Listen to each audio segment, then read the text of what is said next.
அப்படி as a கப்பலில் 2 பேருமே பேரண்ட்ஹுட்டுக்கு வந்து ப்ரிப்பேர்டாக இருந்தோம் ராஜேஸ்வரி மேம்னால. அது எங்களுக்கு ரொம்ப ஹெல்ப் பண்ணுச்சு.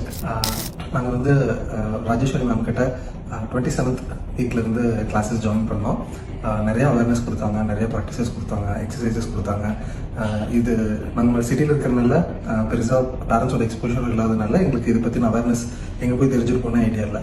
ஸோ அதாவது லேபர் எப்படி இருக்கும், அதுக்கு ப்ரிப்பரேட்டரி ஸ்டெப்ஸ் என்னென்ன, மைண்ட் செட் எப்படி இருக்கணும், இது எல்லாமே ஃபிசிக்கலாக மென்டலாக எப்படி ப்ரிப்பேர்டாக இருக்கணும், இது எல்லாமே வந்துட்டு அன்னைக்கு எஜுகேட் பண்ணாங்க.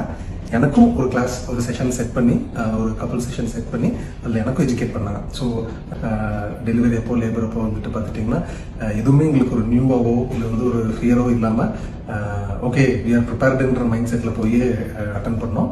அதே மாதிரி with God's grace and Rajeshwari மேமோட ஹெல்ப் அண்ட் கைடன்ஸில் normal delivery and our baby is doing well. Our angel is sleeping well behind. So நாங்கள் ரொம்ப தேங்க்ஃபுல்லாக ஃபீல் பண்ணுறோம் மேம்க்கு.